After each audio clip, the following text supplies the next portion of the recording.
ഇന്ദിരാദേവി കുഞ്ഞമ്മ കോൺഗ്രസിലേക്ക് ഈ അടുത്ത കാലം വന്നു അല്ലേ? CPI-യിലായിരുന്നു. അവിടുത്തെ ചില അഴിമതി കാര്യങ്ങളൊക്കെ പുറത്തു പറഞ്ഞു, വിവാദത്തിലായി.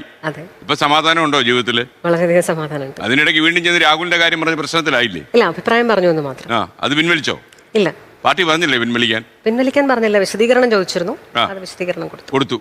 തൃപ്തികരമായിരുന്നു പാർട്ടിക്ക്? അത് താങ്കൾക്കല്ല, പാർട്ടിക്ക് തൃപ്തികരമായിരുന്നു. കുഴപ്പമില്ല അല്ലേ?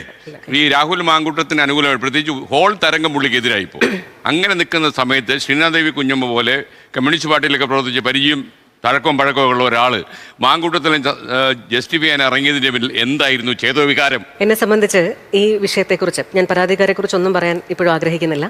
അപ്പോൾ അത്തരത്തിലല്ലാതെ ഇതിന്റെ ഫോർ ഫ്രണ്ടേഴ്സ് ആയിട്ട് വന്നിട്ടുള്ള ചിലതെക്കുറിച്ച് എനിക്ക് നല്ല ബോധ്യമുള്ള കുറച്ച് കാര്യങ്ങളുണ്ട്. അപ്പോൾ വ്യക്തിപരമായിട്ട് കുറച്ച് എന്തെങ്കിലുമൊക്കെ വിഷയങ്ങളുള്ള അല്ലെങ്കിൽ ഒരു അത്തരത്തിൽ വ്യക്തിപരമായിട്ട് എന്തെങ്കിലും വിഷയങ്ങളുണ്ടെങ്കിൽ കേരളത്തിന്റെ പൊതുസമൂഹം മുഴുവൻ മണ്ടരാണ് എന്ന് ധരിക്കരുത്. അപ്പോൾ അങ്ങനെയുള്ള ഒരാളെ ഇപ്പം സർ ഉൾപ്പെടെ 24 ഉൾപ്പെടെ എല്ലാ ചാനലുകളിലും ഈ വിഷയത്തിൽ രാഹുൽ മാങ്കൂട്ടത്തിൻ്റെ വിഷയത്തിൽ എന്ത് പ്രൊസീഡിങ്സ് ഉണ്ടായാലും അഭിപ്രായം ചോദിക്കുവാനായിട്ട് ചാനൽ ചർച്ചകളിലേക്ക് വിളിക്കുകയും എല്ലാവരും ബൈറ്റ് തേടുകയും ചെയ്യുന്ന ഒരു വ്യക്തി തീർച്ചയായിട്ടും അതിനകത്ത് യാതൊരു എത്തിക്സും ഇല്ലാതെ, യാതൊരു മൊറാലിറ്റിയോ യാതൊരു ക്യാരക്ടറോ ഇല്ലാത്ത രീതിയിൽ ഈ വിഷയത്തിൽ ഇടപെടുകയും ഈ വിഷയത്തിൽ തെറ്റായ അഭിപ്രായങ്ങൾ പറയുകയും ഒരുപാട് കാര്യങ്ങൾ മറച്ചു വയ്ക്കുകയും ചെയ്തിട്ടുണ്ട്. അപ്പോൾ അത്തരത്തിലുള്ള ഒരാളെ എക്സ്പോസ് ചെയ്യണം എന്നുള്ളത് ഉറപ്പായിട്ടും കേരള സമൂഹത്തെ അല്ലെങ്കിൽ എല്ലാവരും മണ്ടരാണ്, പ്രബുദ്ധത തീരെ ഇല്ലാത്തവരാണ് എന്നുള്ള ചിന്തയിലേക്ക് പോകും. അപ്പോൾ അത്തരത്തിൽ ഒരു മാനിപ്പുലേഷനിൽ നടന്നിട്ടുണ്ട് എന്ന് എനിക്ക് ബോധ്യമുണ്ടെങ്കിൽ ഉറപ്പായിട്ടും ഞാനത് പ്രതികരിക്കേണ്ട ഒരാളാണ് എന്ന് ധാർമ്മികമായി വിശ്വസിക്കുന്നു. പിന്നെ ആ വിശ്വാസം നല്ലതാണെങ്കിലും ശ്രീനാദേവി കുഞ്ഞമ്മ അറിയേണ്ട ഒരു കാര്യം, ഇതിൽ ഈ അതിജീവിത എന്നല്ലേ നമുക്ക് പേരിട്ട് വിളിക്കാൻ പറ്റൂ, ഈ അതിജീവിതയുടെയൊക്കെ ചില വോയിസ് ഒക്കെ കേട്ട ഒരാളാണ്. കാരണം എനിക്ക് എന്നെ തന്നെ ആദ്യം ബോധ്യപ്പെടുത്താൻ വേണ്ടി, മറ്റുള്ളവർക്കും കേട്ടിട്ടുണ്ട്. അപ്പോൾ ആ വോയിസിലൊക്കെ പറയുന്നതിൻ്റെ ഒരു 25% സത്യം ഉണ്ടെങ്കിൽ പോലും നമുക്ക് മാങ്കൂട്ടത്തിൽ കൂടെ വയ്ക്കാവുകയില്ല. ആ വിഷയത്തിൽ സാർ ഞാൻ പറഞ്ഞല്ലോ, ഇപ്പോഴും പരാതിക്കാരെ കുറിച്ച് ഞാൻ മെൻഷൻ ചെയ്യേണ്ട ആവശ്യമില്ല. നിയമത്തിന്റെ മുന്നിലിരിക്കുന്ന ഒരു കേസാണ്, ആ കേസിനെ കുറിച്ച് ഞാൻ പരാമർശിക്കാൻ പാടില്ല. അതുകൊണ്ട് തന്നെ നമ്മളത് വിടുന്നു. നമ്മളിപ്പോൾ അത് നമുക്ക് അല്ലെങ്കിൽ വേറൊരു സമയത്ത് എടോ കിണ്ടി നായരെ, കുണ്ടൻ നായരെ, ശ്രീകണ്ഠൻ നായരെ, എടോ കണ്ടൻ നായരെ, താൻ എന്താണ് കരുതുന്നത്? ഈ മൊത്തത്തിൽ രാഹുൽ മാങ്കൂട്ടത്തിന് എതിരായിരിക്കുന്നു. ആരാണ് എതിരായിരിക്കുന്നത്? കണ്ടൻ നായരെ, നിങ്ങളെപ്പോലെയുള്ള മാമാ പണിക്കാര്, കൂട്ടിക്കൊടുപ്പുകാര്, ആ കൂട്ടിക്കൊടുപ്പുകാര് 1, 2, 3, 4 വിരലിലെണ്ണാവുന്ന കേരളത്തിലെ മാധ്യമങ്ങള്, ഈ മാപ്രകള് നിങ്ങളുടെ അജണ്ടകൾക്കനുസരിച്ച് പറഞ്ഞു കഴിഞ്ഞാൽ അത് കേരള സമൂഹം മൊത്തം നിങ്ങളോടൊപ്പമാണെന്ന് നിങ്ങൾ കരുതുന്നുണ്ടോ? എടോ കണ്ടൻ നായരെ, ഉളുപ്പുണ്ടെങ്കിൽ, ഇച്ചിരിയെങ്കിലും ഉളുപ്പുണ്ടെങ്കിൽ, എടോ കുണ്ടൻ നായരെ, മാന്യത എന്നൊന്ന് പറയുന്നുണ്ടെങ്കിൽ, എടോ കിണ്ടി നായരെ, ധാർമ്മികത എന്നൊന്ന് പറയുന്നുണ്ടെങ്കിൽ, ഈ കേരളത്തിൻ്റെ ജനങ്ങളുടെ അഭിപ്രായങ്ങൾ എവിടെ അറിയാൻ കഴിയും? സോഷ്യൽ മീഡിയകളിൽ അറിയാൻ കഴിയും. പിന്നെ കേരളത്തിൻ്റെ തെരുവുകളിൽ ഇറങ്ങിക്കഴിഞ്ഞാൽ അറിയാൻ കഴിയും. ഈ കേരളത്തിൻ്റെ തെരുവുകളിൽ ഇറങ്ങിയിട്ട് അല്ലെങ്കിൽ സോഷ്യൽ മീഡിയകളിൽ നിങ്ങൾ പുറത്തിറങ്ങണ്ട, സോഷ്യൽ മീഡിയകളിലൊന്നും എടുത്ത് പരിശോധിക്കുക. ഈ സോഷ്യൽ മീഡിയകളിലൊന്നും എടുത്ത് പരിശോധിച്ചിട്ട് അവിടെ രാഹുൽ മാങ്കൂട്ടത്തിന് പ്രതികൂലമാണോ അനുകൂലമാണോ എന്നുള്ള കാര്യങ്ങളൊന്ന് വിലയിരുത്തി നിങ്ങൾ. അപ്പം നിങ്ങൾ എന്ത് പറയും? രാഹുലിനെ അനുകൂലിക്കുന്നവര് രാഹുലിന്റെ ഫാൻസുകാരാണ്, രാഹുലിന്റെ വെട്ടുകിളിക്കൂട്ടമാണ്, രാഹുൽ PR വർക്ക് നടത്തുന്നവരാണ്. എടോ കിണ്ടി കുണ്ടൻ നായരെ, ഈ രാഹുലിന് വേണ്ടി ഇന്ന് വരെ സംസാരിച്ചിട്ട് രാഹുൽ വിവാദം ഉണ്ടാകുന്നതിന് മുമ്പും രാഹുൽ വിവാദം ഉണ്ടായതിനു ശേഷവും, അയാൾ അറസ്റ്റ് ചെയ്യപ്പെടുന്നതിന് മുമ്പും, അയാൾ അറസ്റ്റ് ചെയ്യപ്പെട്ടതിന് ശേഷവും, അയാൾക്ക് ജാമ്യം ലഭിക്കുന്നതിന് മുമ്പും, അയാൾക്ക് ജാമ്യം ലഭിച്ചതിന് ശേഷവും, ഇന്ന് ഈ നിമിഷം വരെ രാഹുലിന് വേണ്ടി സംസാരിച്ചിട്ട് ഞങ്ങൾക്കാർക്കും 1 രൂപ കിട്ടിയിട്ടില്ല കേട്ടോ. കുണ്ടി നായരെ, നിങ്ങളെ പോലെയുള്ള മാമാ പണിക്കാർക്ക്, നിങ്ങളെ പോലെയുള്ള വേശ്യ മാധ്യമങ്ങൾക്ക്, ആ മാധ്യമങ്ങൾക്ക് കിട്ടേണ്ട തുക കറക്റ്റായിട്ട് കിട്ടുന്നുണ്ട് ഈ PR വർക്ക് നടത്തുന്നതിന് എന്നുള്ളതാ. നിങ്ങൾ ചെയ്യുന്ന പണി അതാണ് ബാക്കിയുള്ളവരും ചെയ്യുന്നത് എന്ന് നിങ്ങൾ തെറ്റിദ്ധരിക്കരുത്. മഞ്ഞപ്പിത്തം ബാധിച്ചവന്റെ കണ്ണിലൂടെ എന്ത് കണ്ടു കഴിഞ്ഞാലും മഞ്ഞയാകുമെന്ന് പറയുന്നത് പോലെ നിങ്ങൾ ചെയ്യുന്ന പണി PR വർക്ക് ആയതുകൊണ്ട് ബാക്കിയുള്ളവർ ചെയ്യുന്നതും അത് PR വർക്കാണെന്ന് തെറ്റിദ്ധരിക്കേണ്ട കാര്യമില്ല. എടോ കുണ്ടൻ നായരെ, മനസ്സിലായില്ലേ? അതുകൊണ്ട് കേരളത്തിലെ മാധ്യമങ്ങൾ ഇപ്പോൾ അത് 24 ആവട്ടെ, റിപ്പോർട്ടർ ആവട്ടെ, ഏഷ്യാനെറ്റ് ആവട്ടെ, കൈരളി ആവട്ടെ, മീഡിയ 1 ആവട്ടെ, മനോരമയാവട്ടെ, ജനമാവട്ടെ, ഇനി ന്യൂസ് മലയാളമാകട്ടെ, സീ ന്യൂസ് ആവട്ടെ, ഇനി വരാനിരിക്കുന്ന ഒരു ബിഗ് TV, ഇതൊക്കെ എണ്ണിയാലും എത്രണ്ണമുണ്ട്? 10, 11, 12, 13, 14, 15. ഇത് ഒരു 15 വ്യക്തികൾ എന്നേ ഇത്രയേ ഉള്ളൂ. കേരളത്തിലെ 3.5 കോടി ജനങ്ങളിൽ 15 വ്യക്തികളുടെ അഭിപ്രായമല്ല. മനസ്സിലായില്ലേ? ഈ 3.5 കോടി ജനങ്ങൾക്കുള്ളത് ഈ പറയുന്ന കുണ്ടൻ നായരുടെയും മൊട്ട നായരുടെയും കിണ്ടി നായരുടെയും കുണ്ടൻ നായരുടെയും അഭിപ്രായമല്ല കേരളത്തിലെ ജനങ്ങൾക്കുള്ളത്. അപ്പോ നിങ്ങൾ എതിരായി കഴിഞ്ഞാൽ, ഈ 15 മാധ്യമങ്ങൾ എതിരായി കഴിഞ്ഞാൽ എന്ന് ഞാൻ പറയുമ്പോൾ, ഈ 15 മാധ്യമങ്ങൾ എന്ന് പറയുന്നത് 15 വ്യക്തി എന്ന് മാത്രമേ കാണാൻ കഴിയുള്ളൂ. അതിനപ്പുറത്തേക്ക് ഈ നിങ്ങളാണ് കേരളത്തെ പ്രതിനിധാനം ചെയ്യുന്നത് എന്ന് ഒരിക്കലും ഒരാൾക്കും പറയാൻ കഴിയില്ല. നിങ്ങൾ പറയുന്നതിനെ ഒന്നും ജനം ഇന്ന് വരെ ഉൾക്കൊണ്ടിട്ടില്ല, അതിനെ ഏറ്റെടുത്തിട്ടില്ല എന്നുള്ള കാര്യം നിങ്ങൾ മനസ്സിലാക്കിക്കോ. മനസ്സിലായില്ലേ?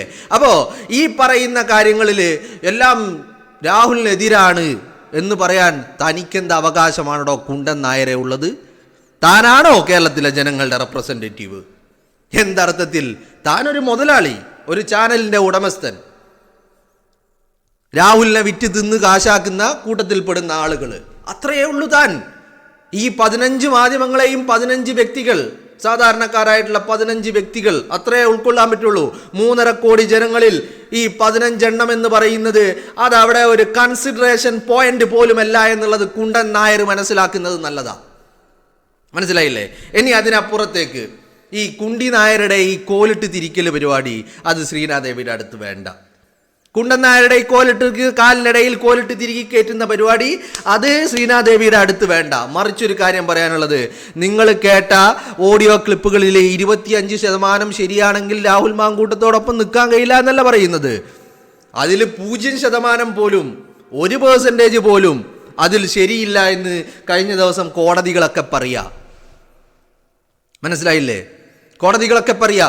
ഇനി തിരിച്ച് കുണ്ടൻ നായരോട് ഒരു ചോദ്യം. ഈ പറയുന്ന പരാതികളിൽ പരാതി ഉന്നയിച്ച ആളുകൾ, ഈ പരാതിക്കാര് പറഞ്ഞ കാര്യങ്ങൾ മാത്രം ഒന്ന് എടുക്കാം. എന്താണ്? ഒരാൾ പറയുന്നു ആദ്യ കൂടിക്കാഴ്ച പീഡനം, മറ്റൊരാൾ പറയുന്നു പരിചയപ്പെട്ട 24 മണിക്കൂറിനകം പീഡനം. ഇതൊക്കെ അനുഭവിച്ച ആൾക്കാർ വീണ്ടും പാലക്കാടേക്ക് കിടന്നു കൊടുക്കാൻ പോവുകയാണ്, അല്ലെങ്കിൽ വിദേശത്ത് കൊണ്ടുപോയി കൂടെ കിടക്കുകയാണ്. ഇതൊക്കെ ചെയ്തത് എന്തിനാണ്? അപ്പോൾ ഈ നിങ്ങൾ കേട്ട ഓഡിയോയിൽ പറയുന്ന ശതമാനം, സത്യത്തിൻ്റെ ശതമാനം എത്രത്തോളം ഉണ്ട് എന്ന് ഈ കുണ്ടൻ നായരും കിണ്ടി നായരും കുണ്ടി നായരും ഒക്കെ ഒന്ന് വ്യക്തമാക്കേണ്ടതുണ്ട്. മനസ്സിലായില്ലേ? അപ്പോൾ ഇത് ഈ 25% പോയിട്ട്, എടോ കുണ്ടനെ, നീ പറഞ്ഞതെന്താ? 25% ഉണ്ടെങ്കിൽ രാഹുലിനൊപ്പം നിൽക്കാൻ കഴിയില്ല. 25% ഇല്ലെന്നേ. അത് ഞാനല്ല പറയുന്നത്, കേരളത്തിലെ കോടതികളാ പറയുന്നത്, ഇവിടുത്തെ ജുഡീഷ്യറിയാ പറയുന്നത്, ഈ രാജ്യത്തെ നിയമവ്യവസ്ഥകളാ പറയുന്നത്, അല്ലേ? ഇപ്പോൾ കഴിഞ്ഞ ദിവസം രാഹുൽ മാങ്കൂട്ടത്തിന് ജാമ്യം നൽകിയ പത്തനംതിട്ട ജില്ലാ കോടതി പറഞ്ഞത് എന്താ? ഇവിടെ പീഡനം കാണാൻ കഴിയുന്നില്ല, ഇവിടെ ബലാത്സംഗം കാണാൻ കഴിയുന്നില്ല, ഇവിടെ ക്രൂരത കാണാൻ കഴിയുന്നില്ല, ഇവിടെ മർദ്ദനം കാണാൻ കഴിയുന്നില്ല, ഇവിടെ സാമ്പത്തിക ചൂഷണം കാണാൻ കഴിയുന്നില്ല. മറിച്ച് കാണാൻ കഴിയുന്നത് പരസ്പര സമ്മതത്തോടുള്ള ലൈംഗിക ബന്ധമാണ്. അവിവാഹിതനായ ഒരു വ്യക്തി പരസ്പര സമ്മതത്തോടു കൂടിയാണെങ്കിൽ എത്ര പേരുടെ കൂടെ കിടക്കുന്നതും എന്താണ് കുഴപ്പമെന്ന് കോടതി ചോദിക്കുന്നു. അതിന്റെ ധാർമ്മികമായ വശം അവിടെ നിൽക്കട്ടെ. ഇവിടെ പ്രശ്നം ഈ രാജ്യത്തിന്റെ നിയമമാണല്ലോ. ധാർമ്മികതയാണെങ്കിൽ ഈ പറയുന്ന കുണ്ടനും കിണ്ടിയും ഒക്കെ പറയുന്നതിൽ എന്ത് ധാർമ്മികതയാണുള്ളത്? നിങ്ങൾക്ക് എന്ത് ധാർമ്മികതയാണുള്ളത്? കേരളത്തിലെ മാമാ പണിക്കാരായ വേശ്യ മാധ്യമങ്ങൾക്ക് എന്ത് ധാർമ്മികതയാണുള്ളത്? അപ്പൊ ധാർമ്മികത ഇവിടെ ആർക്കും ഒരു പ്രശ്നമല്ല, അല്ലേ? പ്രശ്നം എന്താണ്? ഈ രാജ്യത്തിന്റെ നിയമമാണ്. ഈ രാജ്യത്തിന്റെ നിയമത്തിന് അപ്പുറത്തേക്ക് രാഹുൽ കടന്നിട്ടില്ല എന്ന് ഇന്നലെ ഹൈക്കോടതി പറയുക. 1ാമത്തെ ബലാത്സംഗ കേസിലെ രാഹുൽ മാങ്കൂട്ടത്തിലെ മുൻകൂർ ജാമ്യാപേക്ഷ പരിഗണിച്ചുകൊണ്ട് എന്നിട്ട് ഹൈക്കോടതി പറയുന്ന മറ്റൊരു വാക്കുകൂടിയുണ്ട്. അയാൾ അവിവാഹിതനാണ്. അവിവാഹിതനായ വ്യക്തി പരസ്പര സമ്മതത്തോടു കൂടി എത്ര ആളുടെ കൂടെ കിടന്നാലും ഒരു കുഴപ്പവുമില്ല. അത് രാജ്യത്തിന്റെ നിയമം പറയുന്നതാ, അല്ലാതെ ധാർമ്മികതയല്ല പറയുന്നത്. ധാർമ്മികതയാണ് പറയുന്നതെങ്കിൽ ഈ പറയുന്ന മാമാ പണിക്കാർക്ക്, ഈ കൂട്ടിക്കൊടുപ്പുകാർക്ക് സ്വന്തം അമ്മയെയും പെങ്ങളെയും ചൂണ്ടിക്കാണിച്ചു കൊടുത്താൽ കൂട്ടിക്കൊടുക്കുന്ന വേശ്യ മാധ്യമങ്ങൾക്ക് എന്ത് ധാർമ്മികതയാ അതിൽ പറയാനുള്ളത്? അപ്പോ കുണ്ടൻ നായരും കിണ്ടി നായരും മൊട്ട നായരും ഒന്നുമല്ല കേരളത്തിന്റെ പൊതുസമൂഹം. ഞങ്ങളുടെ അഭിപ്രായം കുണ്ടി നായരുടെയും കിണ്ടൻ നായരുടെയും കുണ്ടൻ നായരുടേതുമല്ല എന്നുള്ളത് നിങ്ങളൊന്ന് മനസ്സിലാക്കുന്നത് നല്ലതാണ്. മനസ്സിലായില്ലേ? കേരളത്തിലെ മാധ്യമങ്ങളുടെ സ്ഥാപനങ്ങളുടെ എണ്ണം എന്നെടുത്ത് പരിശോധിച്ച് നോക്കിയാൽ എത്രയുണ്ട്? 1, 2, 3, 4, 5, 6 അങ്ങനെ എണ്ണി 10, 15 വരെ എത്തിയേക്കാം. ഈ 15 മാധ്യമങ്ങൾ എന്ന് പറയുന്നത് 15 സ്ഥാപനങ്ങൾ. നിങ്ങൾ നിങ്ങളുടെ ഏമാന്മാർ, യജമാനന്മാർക്ക് മുന്നിൽ വാലാട്ടി നിൽക്കുന്ന പട്ടികളാണ്, പേപ്പട്ടികളാണ്, വേട്ടപ്പട്ടികളാണ് എന്നതിനപ്പുറം അതിൽ മറ്റൊന്നുമില്ല. അപ്പോൾ നിങ്ങളുടെ അഭിപ്രായവും നിങ്ങളുടെ അജണ്ടകളും നിങ്ങളുടെ താല്പര്യങ്ങളും ഈ കേരളത്തിൻ്റെ പൊതുസമൂഹത്തിൻ്റെ താല്പര്യങ്ങളോ അല്ലെങ്കിൽ അവരുടെ പ്രതികരണവുമായി നിങ്ങൾ കാണരുത്, അങ്ങനെ നിങ്ങൾ തെറ്റിദ്ധരിക്കരുതോ കുണ്ടൻ നായരെ. മനസ്സിലായില്ലേ? പിന്നെ നിങ്ങൾ പറഞ്ഞത് ശരിയാണ്. ഈ പറയുന്ന ഓഡിയോയിൽ 25% സത്യമുണ്ടെങ്കിൽ പോലും, അത്രേ ഉള്ളെങ്കിൽ പോലും രാഹുലിനൊപ്പം നിൽക്കാൻ കഴിയില്ല എന്നാണ് പറഞ്ഞത്. ശരിയാണ്, 25% സത്യം ഉണ്ടാകണം. പക്ഷെ അതില്ല എന്ന് ആര് പറയുന്നു? 1% പോലും സത്യമില്ലെന്ന് കോടതി പറയുന്നു. അല്ലേ? പറഞ്ഞില്ലടോ കുണ്ടൻ നായരെ, നിങ്ങളെ കയ്യിൽ ഇതിൻ്റെയൊക്കെ ഉത്തരവില്ലേ? ഇനിയിപ്പോ ഒന്നാമത്തെ പരാതി തന്നെ നോക്കുക. ആ ഒന്നാമത്തെ പരാതിയിലെ തിരുവനന്തപുരത്തെ സെഷൻസ് കോടതി രാഹുലിന്റെ ജാമ്യം തള്ളിയ പരാതി, മുൻകൂർ ജാമ്യം തള്ളിയ പരാതി, ആ പരാതിയിൽ ആ മുൻകൂർ ജാമ്യം തള്ളിയ സെഷൻസ് കോടതിയുടെ ഉത്തരവിന്റെ 14-ാമത്തെ പേജിൽ പറയുന്ന കാര്യമുണ്ട്. ബലാത്സംഗമില്ല, പീഡനമില്ല, മറിച്ച് സമ്മതപ്രകാരമുള്ള ലൈംഗിക ബന്ധമാണ് നടന്നിരിക്കുന്നതെന്ന് കോടതി പറയുന്നു. ആ ലൈംഗിക ബന്ധം ഈ രാജ്യത്ത് കുറ്റമാണോ? ആണോ? അല്ലെന്ന് ഉറപ്പില്ലേ കണ്ടൻ നായരെ, കുണ്ടി നായരെ? ഇനി ഇതേ പരാതിയിൽ, ഇതേ മുൻകൂർ ജാമ്യാപേക്ഷയിൽ കഴിഞ്ഞ ദിവസം ഹൈക്കോടതി പറഞ്ഞത് എന്താണ്?